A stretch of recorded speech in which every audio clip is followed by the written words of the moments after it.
Hi guys. అసలు నేను ఈ టాపిక్ గురించి మాట్లాడొద్దు అనుకున్నా. అంటే ఫస్ట్ ఆఫ్ ఆల్ మనకంత అర్హత లేదు. ఈ టాపిక్ గురించి, ఈ ఇష్యూ గురించి మాట్లాడడానికి. కానీ యూట్యూబ్‌లో లాస్ట్ 3 డేస్ నుంచి జరుగుతున్న సంఘటన గురించి మాట్లాడాలనిపించి మాట్లాడుతున్నాను. అంటే నా ఒపీనియన్ షేర్ చేసుకుంటున్నాను. ఇక్కడ నేను ఎవరిని అనడమో, జడ్జ్ చేయడమో లేదు. నా ఒపీనియన్ నేను షేర్ చేసుకుంటున్నాను. సో, ఆల్రెడీ మీ అందరికీ తెలిసేదే లాస్ట్ 3 డేస్ నుంచి యూట్యూబ్‌లో ఒక చక్కర్లు కొడుతున్న ఒక పెద్ద హాట్ టాపిక్ ఏదైనా ఉందంటే అది 'జబర్దస్త్ మహేందర్' గారి ఒక ఇష్యూ జరుగుతుంది. అది మీ అందరికీ తెలిసిందే. సో, నాకు అర్థమైంది ఒకవేళ సబ్జెక్ట్ కరెక్షన్. సో, నాకు అర్థమైంది నేను చెప్తాను. సో, మనకందరికి తెలిసిందే 'జబర్దస్త్ మహేందర్' గారు చాలా ఫేమస్ తను. అండ్ తను మూవీస్‌కి రివ్యూస్ ఇస్తూ ఉంటారు. అండ్ మూవీ రివ్యూస్‌లో వన్ ఆఫ్ ద టాపర్ తను. ఆల్మోస్ట్ చాలా తక్కువ టైంలోనే తనకి ఒక మంచి ఫాలోవర్స్ వచ్చారు. అండ్ ఆల్మోస్ట్ 1,000,000 ఫాలోవర్స్ ఉన్న ఒక పెద్ద యూట్యూబర్ తను.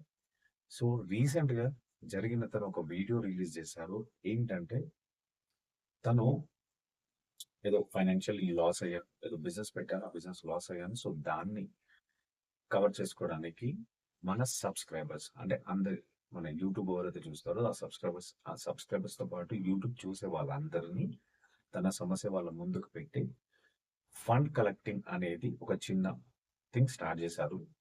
సో, ఫస్ట్ చేశారు. బట్ థాంక్స్ ఏంటంటే నెక్స్ట్ అయితే ఆ వీడియోనైతే డిలీట్ చేశారు. బట్ తను మంచి పనే చేశారు. వీడియో డిలీట్ చేసేదే మంచి పని చేశారు. అంటే తన తప్పును తెలుసుకొని వీడియోని డిలీట్ చేశారు. ఓకే. బట్ ఈ టాపిక్ గురించి ఎందుకు మాట్లాడదాం అని అనుకుంటున్నానంటే ఇది కొత్తేం కాదండి. నాకు తెలిసి యూట్యూబ్‌లో నాకన్నా ఎక్కువ మీకు తెలుసు. ఎందుకంటే మీరందరూ యూట్యూబ్ ఛానెల్స్ చాలా రోజుల నుంచి చూస్తుంటారు కాబట్టి, యూట్యూబ్‌లో కంటెంట్స్ కానీ, వీడియోస్ కానీ ఎంకరేజ్‌మెంట్ చేసేది మీరే. అన్ని చూసేది మీరే. సో, మీకెక్కువ నాలెడ్జ్ ఉంది నాకన్నా ఎక్కువ. సో, యూట్యూబ్‌లో ఒక కొంతమంది ఇదొక ట్రెండ్‌గా అనుకోని ఇంతకు ముందు కూడా చాలామంది ఇలా చేశారు. స్పెషల్లీ యూట్యూబర్స్, కంటెంట్ క్రియేటర్స్ ఇలా చేయడం అనేది నిజంగా అస్సలు కరెక్ట్ కాదు. అది ఎందుకు చేస్తున్నారు, ఏంటి అనేది పక్కన పెడితే, దానివల్ల ఒక కైండ్ ఆఫ్ డిస్టర్బెన్స్ యూట్యూబ్‌లో జరుగుతది అనేది నా ఒపీనియన్. ఎందుకంటే నిజంగా నిజమైన కంటెంట్ చేసేవాళ్ళు లేకపోతే యూట్యూబ్‌లో మంచిగా సక్సెస్ అవ్వాలనుకున్న వాళ్ళందరికీ ఒక ఇబ్బంది అయితే పడుతుంది. ఎందుకంటే రాను రాను వీడియోస్ చూడడం అది జరుగుతుంది. కానీ సబ్‌స్క్రైబ్ చేసుకోకుండా ఉండడం అలాంటివి జరిగే ఛాన్సెస్ చాలా ఉన్నాయి. సో, అసలేం జరిగింది? మహేందర్ గారి విషయంలో ఏం జరిగిందనేది నేను మాట్లాడదాం అనుకుంటున్నాను. మహేందర్ గారొచ్చేసి 'దర్ఫీ' అనే ఒక కేఫ్ స్టార్ట్ చేశారు వైజాగ్‌లో. ఆల్మోస్ట్ 60-70 లాక్స్ పెట్టి.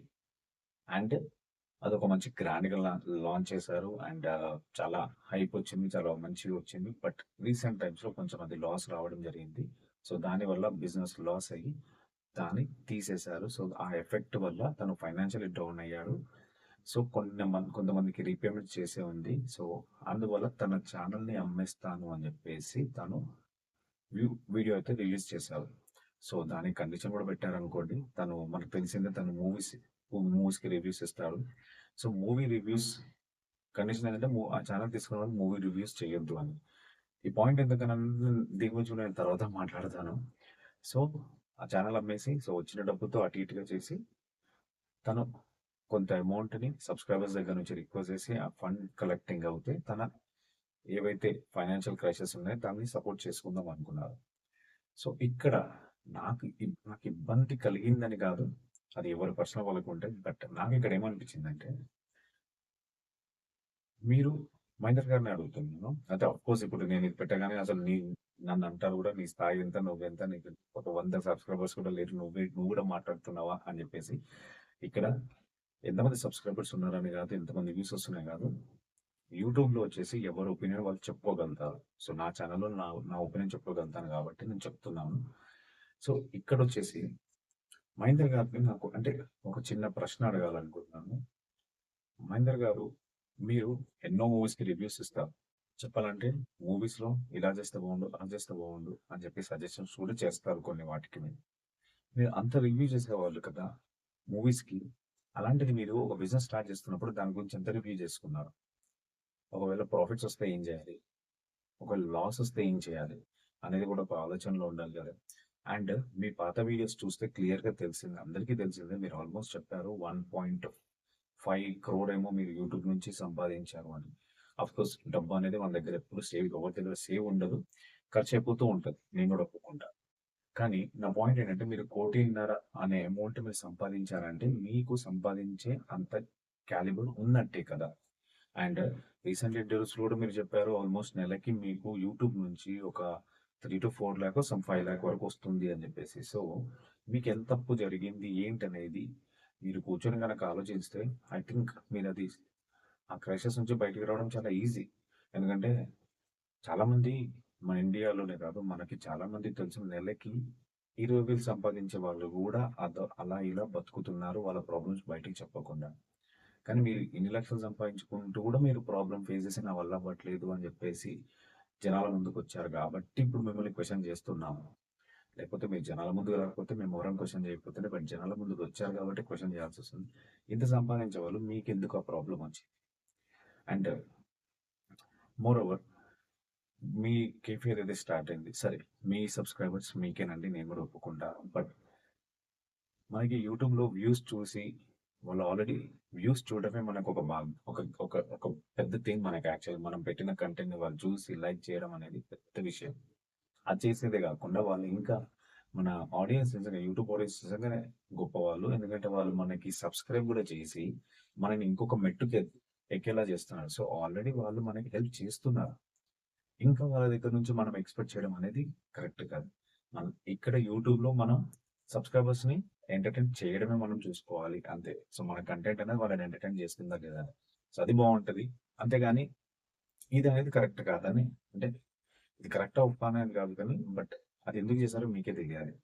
అండ్ ఆహ్, మీరు బిజినెస్ స్టార్ట్ చేసేటప్పుడు సరే ఏ సబ్‌స్క్రైబర్స్ కన్నా అట్‌లీస్ట్ మీకున్న 1,00,000 ఫాలోవర్స్‌లో ఒక 1000 సబ్‌స్క్రైబర్స్ కన్నా మీరు తీసుకెళ్ళి ఇన్వైట్ చేసి వాళ్ళని పర్సనల్‌గా ఇన్వైట్ చేసి మీరేమన్నా ఆ కేఫ్‌లో ఏమన్నా అట్‌లీస్ట్ ఒక పార్టీయో లేకపోతే మన హ్యాపీనెస్ ఇప్పుడు మనం బాధని షేర్ చేసుకున్నప్పుడు మన హ్యాపీనెస్ కూడా షేర్ చేసుకోవాలి కదండీ! సో, హ్యాపీనెస్ ఎందుకు మీరు షేర్ చేసుకున్నారా మీరు? చేసుకుంటే డెఫినిట్‌గా మీకు ఆ హెల్ప్ వచ్చేదేమో. సో, ఇక్కడ నా పాయింట్ ఏంటంటే ఎవ్వరమైనా సరే మనం చేసిన తప్పులకి మనము బాధ తీసుకోవాలి గానీ వచ్చిన సుఖాలన్నీ అనుభవిస్తాము. బాధలు మాత్రం జనాల మీదేద్దాము అంటే అది ఎంతవరకు కరెక్ట్ అండి? మీరు యూట్యూబ్‌లో సక్సెస్ అయ్యారు. సబ్‌స్క్రైబర్స్ వల్ల మీకు కొంచెం మంచే జరిగింది. ఆ మంచిని మీరు ఎంజాయ్ చేశారు. లగ్జరీ లైఫ్ ఉంది మీకు. అన్నీ తీసుకున్నారు. ఒక్కసారి ఒక బాధొచ్చి పడింది. ఇన్ని రోజులు మీరు హ్యాపీగా ఉన్నప్పుడు డెఫినిట్‌గా ఒక బాధ అనేది వస్తది. సో, బాధొచ్చింది. ఆ బాధని ఎందుకు తీసుకోలేకపోయారు? దాన్ని తీసుకోకుండా వితిన్ 1, 2 డేస్‌లో మీరు ఆ బయటికెందుకు చెప్పేసారు? ప్రతి ఒక్కరికి ఇక్కడ మీకే కాదండి చాలా మంది అందరికీ ప్రాబ్లమ్స్ ఉంటాయి. ప్రాబ్లమ్ లేని మనిషే ఉండడు ఈ భూమి మీద. సో, అందరికీ ప్రాబ్లమ్స్ ఉంటాయి. కానీ ఆ ప్రాబ్లమ్స్‌ని కూడా పక్కన పెట్టి మనం ఒక దాంట్లో ఎదగాలనుకున్నప్పుడు ముందుకెళ్తాం. ఏదో ఒక కంటెంట్ పెట్టి. కానీ మీరు ఇది చేయడం నిజంగా అది ఎంతవరకు కరెక్టో మీకు మీరే ఆలోచించాలి. అండ్ నేను దీని గురించి ఎక్కువ కూడా మాట్లాడాను. కొన్నే పాయింట్స్ చెప్దామనుకుంటున్నాను. అండ్ మీరు ఆల్మోస్ట్ ఒక సెటిల్డ్ ఒక టాప్ వ్యూవర్స్ రివ్యూయర్ మీరు. మూవీ రివ్యూస్ ఇచ్చేవాళ్ళు. మీరు చాలా ఆల్మోస్ట్ టాప్‌లో ఉన్న వాళ్ళలో మీరు ఒకరు. మీకెంత లాస్ అయింది ఏంది అనేది ఒక క్లారిటీ అయితే చెప్పలేదు. ఒకవేళ గనక మీకంత లాస్ అయింది అనేది 15,00,000, 20,00,000 అది ఎంతని అమౌంట్ ఉండనియండి. అది మీరు సంపాదించడం మీకు పెద్ద టైం పట్టదు. ఎందుకంటే మీరు చెప్పిన ఆన్సరే యూట్యూబ్‌లో మీకు ఇంత రెవెన్యూ వస్తుందన్నప్పుడు ఒక 2, 3 నెలలు కష్టపడితే ఆటోమేటిక్‌గా మీకది సెట్ అయిపోతదండి. మీకు పెద్ద ప్రాబ్లమ్ ఉండదు. మీ మీలాంటి పెద్ద యూట్యూబర్సే ఇలా బాధపడితే మాలాంటి చిన్న యూట్యూబర్స్ మాకు రూపాయి రాదు యూట్యూబ్ నుంచి. అయినా మేము ఏదో విధంగా కష్టపడి మేము కంటెంట్లు చేస్తుంటాం కదా! అలా అని చెప్పి ఇప్పుడు నా బాధ చెప్పుకునే సబ్‌స్క్రైబర్‌ని సింపతి కొడుతున్నా అని కాదు. నేను కంపారిజన్ చేసి చెప్తున్నాను. నాలాంటి చాలా మంది నేననే కాదు. ఓకే. నన్ను పక్కన పెట్టండి. చాలామంది యూట్యూబ్‌లో చాలామంది వీడియోస్ చేస్తున్నారు. చాలామంది పెడుతున్నారు. వాళ్ళంతా చిన్న యూట్యూబర్సే. వాళ్ళెంత కష్టపడుతున్నారు. యూట్యూబ్‌లో మనం కష్టపడి మనం చూయించుకుంటే బావుంటదండి. అంతేగాని ఇలా సారీ అడగడం అనేది బాగోదు అనేది నా ఒపీనియన్ అంతే. అండ్ ముందుగా ఇంకా చెప్పాలంటే ఆహ్, మీకు ఆల్రెడీ ఒక యూట్యూబర్స్ నుంచి సపోర్ట్ వచ్చింది. ఆల్రెడీ ప్రసాద్ టెక్ వారు నిజంగానే వాళ్ళు మంచి అంటే వాళ్ళని అప్రిషియేట్ చేయాల్సిందే. వాళ్ళు మీకు సపోర్ట్ చేశారు. ఇంకొక యూట్యూబర్ కూడా మీకు ఆల్మోస్ట్ 50,000 ప్రసాద్ టెక్ వాళ్ళు 1,00,000 అండ్ వీళ్ళు ఇంకొక వాళ్ళు 50,000 ఏమో ఇచ్చారని చెప్పారు. నిజంగా వాళ్ళిద్దరు గ్రేట్ యూట్యూబర్సే. అసలు యూట్యూబర్స్‌ని కనుక కన్విన్స్ చేయండి. వాళ్ళు హెల్ప్ చేస్తే బావుంటది. కానీ సబ్‌స్క్రైబర్స్ మాత్రం వద్దండి. మన ఆడియన్స్ మన వీడియోని చూడాలి అంతే. మన కంటెంట్‌ని చూసి లైక్ చేయడం, సబ్‌స్క్రైబ్ చేయడం తప్ప అంతకు మించి వాళ్ళ దగ్గర నుంచి ఎలాంటిది ఎక్స్‌పెక్టేషన్స్ పెట్టుకోవద్దనేది. అండ్ ఇంకోటి, చెప్పాలనుకున్న పాయింట్ ఏంటంటే, మన మన యూట్యూబ్ చూసేవాళ్ళు, మన యూట్యూబ్‌లో వీడియోస్‌ని చూసి ఎంకరేజ్ చేసే వాళ్ళందరికీ నిజంగా first of all thank you చెప్పాలి. ఎందుకంటే కొంతమంది మహేందర్ అనే కాదు, ఇంతకుముందు ఒక ట్రావెల్ మన అన్వేష్ గారు గాని, ఇంక ఇద్దరు ముగ్గురు చేశారు. ఇలా రిక్వెస్ట్ చేసిన వాళ్ళందరికీ డబ్బులేశారు. అంటే ఎక్కడో ఒక మంచితనం ఉంది. సో, ఆడియన్స్ నిజంగానే గ్రేట్. వాళ్ళు చూడడమే కాదు, మనల్ని సబ్‌స్క్రైబ్ చేసి ఎంకరేజ్ చేయడమే కాదు, ఈవెన్ ఇలాంటి ఇష్యూలో కూడా హెల్ప్ చేసినందుకు చాలా థాంక్ యూ. బట్ ఇప్పటి నుంచి ఎవరైనా యూట్యూబ్‌లో ఇలా డబ్బులు అడిగితే ఒక్క సెకండ్ ఆలోచించండి. అది జెన్యూనా కాదా అని ఆలోచించి చూసి అది మీ ఇష్టం. ఇంక అది ఏం చేద్దాం అనేది మీ ఇష్టమే. కానీ ఒక సెకండ్ మాత్రం ఆలోచించండి. నాకు నాకు తెలిసి యూట్యూబ్ అనేది ఒక ప్లాట్‌ఫార్మ్ అంటే ఒక సోషల్ మీడియా ఒక ప్లాట్‌ఫార్మ్. ఇక్కడ మన టాలెంట్ అనేది చూపించుకోవాలి. కంటెంట్స్ క్రియేట్ చేసి ఆడియన్స్‌ని ఎంటర్‌టైన్ చేయాలి అది. సో, అంతకు మించి ఇంక ఎక్స్‌పెక్టేషన్స్ చేయొద్దు అనేది నా ఒపీనియన్. ఒకవేళ నా ఒపీనియన్ తప్పైతే దయచేసి కామెంట్స్‌లో తిడతారా, ఏమంటారో అనండి. తీసుకుంటాను. యాక్సెప్ట్ చేస్తాను. ఒకవేళ నా తప్పైతే నేను తెలుసుకుంటాను. అండ్ హ్మ్.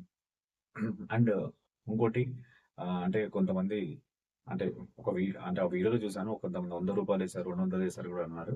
ఒక చిన్న రిక్వెస్ట్ అండి.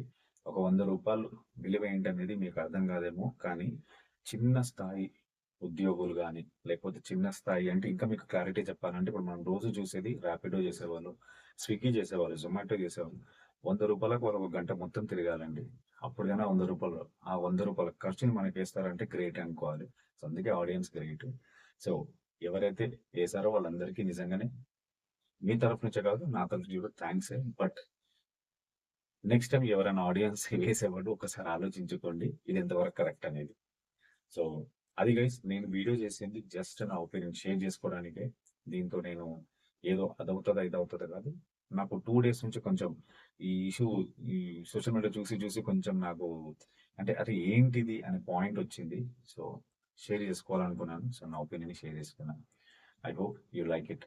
సో, అండ్ ఇదే కాదు, ఇంకొక ఇష్యూ కూడా జరిగింది లాస్ట్ మంత్‌లో. నేను దాని గురించి అప్పుడే రియాక్ట్ అవ్వాలి. బట్ మనం లేజీ కాబట్టి కొంచెం లేజీగా రియాక్ట్ అవ్వలేకపోయాము. బట్ క్రేజీగా రేపు ఈ 2, 3 రోజుల్లో దాని గురించి కూడా ఒక వీడియో చేద్దాం అనుకుంటున్నాను. హోప్‌ఫుల్లీ ఒకవేళ నా వీడియో గనక మీకు రీచ్ అయితే, ఆ వీడియో గురించి కూడా నేను రివ్యూ ఇస్తాను. బట్ ఇది జస్ట్ ఒక ఇన్ఫర్మేషన్ ఇస్తాను అంతే.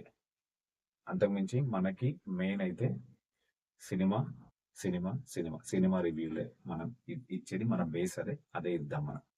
ఓకే గైస్, నా వీడియో చూసినందుకు థాంక్ యూ. అండ్ మళ్ళీ ఇంకో వీడియోతో కలుద్దాం. Till then this is Banu signing off. Bye.